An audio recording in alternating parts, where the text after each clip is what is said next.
Pensemos en esto por un momento. Hay un libro antiquísimo lleno de historias que parecen sacadas directamente de la Biblia, pero que, por alguna razón, no están ahí. Hablamos de historias sobre... Hablamos, por ejemplo, de ángeles caídos, que descienden de los cielos. Y no uno ni dos, 200 ángeles, imagínense, vigilantes celestiales que, de repente, toman una decisión que va a cambiar el destino del mundo para siempre. Su historia arranca con un pacto totalmente prohibido. Y de esa decisión, de su unión con mujeres humanas, nacieron los famosos Nefilim. Unos gigantes.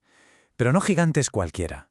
Gigantes devoradores de hombres que, según el texto, después de acabar con todos los recursos de la tierra, empezaron a devorar a la propia humanidad.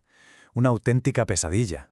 Pero es que la cosa no se quedó ahí. No solo trajeron su pecado, sino que también compartieron conocimientos prohibidos. Estos ángeles caídos revelaron secretos como el arte de la guerra, la hechicería, que corrompieron a la humanidad hasta la médula.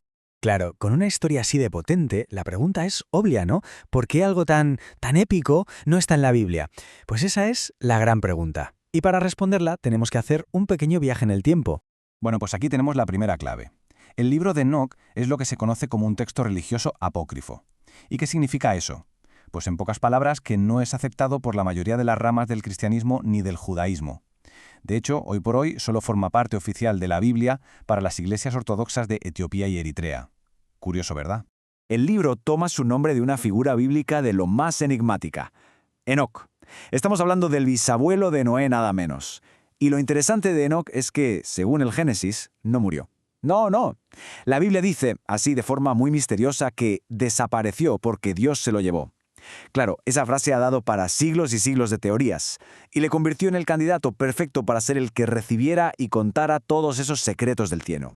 Vale, ya sabemos quién era Enoc, pero para entender el libro de verdad, no es suficiente con leer lo que cuenta. Hay que convertirse un poco en detectives y seguir las pistas de su increíble viaje a lo largo de la historia.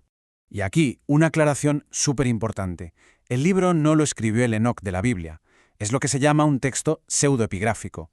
O sea que varios autores judíos, mucho tiempo después, escribieron el texto y se lo atribuyeron a Enoc para darle más peso, más prestigio. Durante siglos, la única versión completa que teníamos era la etíope. Hasta que, ¡boom!, en 1947, con los rollos del Mar Muerto, aparecen fragmentos en arameo.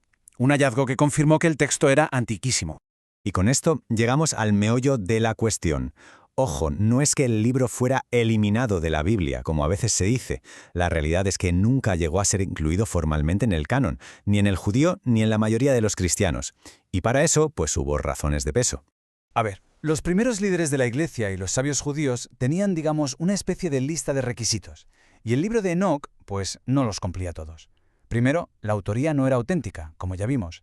Segundo, no se consideraba un texto de inspiración divina directa. Y tercero, y quizás lo más importante, es que se daba de bruces con las enseñanzas de otros libros que sí entraron en el canon. Y vamos a ver un par de ejemplos de esto que son muy claros. Fíjense en este detalle, que parece pequeño pero no lo es. El libro de Enoc habla de que llovía en la tierra antes del diluvio. Sin embargo, si vamos al Génesis, dice claramente que antes del diluvio no llovía, sino que un vapor subía de la tierra y regaba todo. Vamos, una contradicción en toda regla. Y aquí va otro conflicto que es todavía más llamativo. En el libro de Enoc, los ángeles caídos le piden a él que interceda por ellos porque no se pueden dirigir a Dios.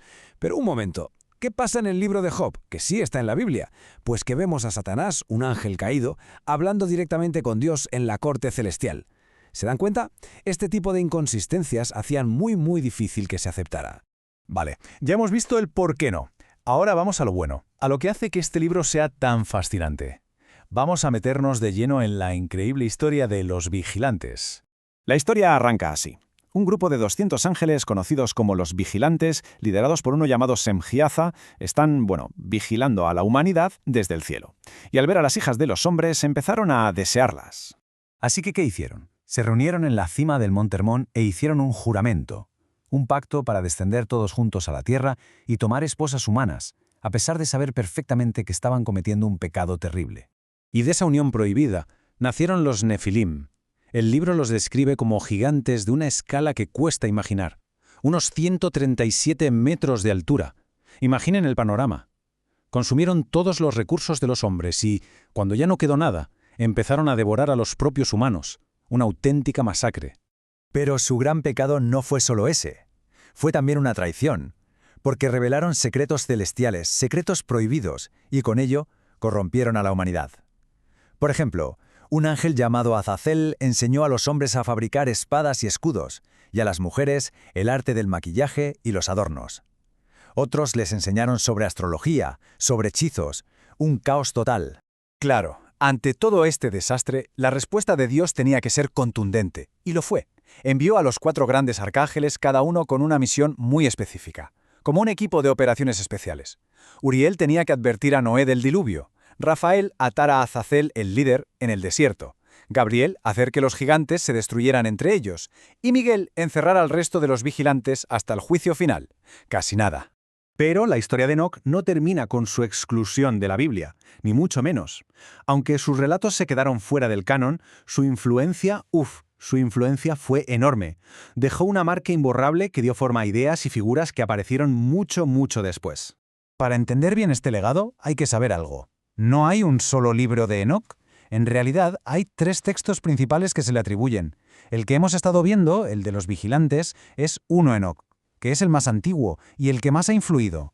Pero luego hay otros, escritos más tarde, que exploran ideas todavía más locas, como el viaje de Enoc por los 10 cielos, o su transformación final. Y aquí es donde la cosa se pone realmente interesante. En el libro 3 Enoc se cuenta cómo el propio Enoc, al ser llevado al cielo, se transforma. ¿Y en qué se transforma? Pues nada menos que en el arcángel Metatrón, el que es considerado el ángel más poderoso de todo el reino celestial, el segundo al mando, solo por debajo de Dios, una figura clave en el misticismo judío. Pero el libro no es solo la historia de los ángeles caídos, también contiene una profecía alucinante, conocida como el Apocalipsis de las semanas, que divide toda la historia humana en 10 semanas o periodos. Es una visión que abarca desde la creación hasta el juicio final y la creación de un nuevo cielo. Esto nos da una idea de la ambición que tenía el texto, explicarlo todo, desde el principio hasta el final del universo. Y todo esto nos lleva a una última reflexión. Pensemos por un momento, ¿qué pasaría si estas historias, si los ángeles caídos, los gigantes devoradores de hombres y los secretos celestiales formaran parte de la Biblia oficial? ¿Cómo sería nuestra visión del bien y del mal, del origen del pecado, del universo entero? Es una pregunta potente, ¿verdad? Una idea que, desde luego, da mucho que pensar.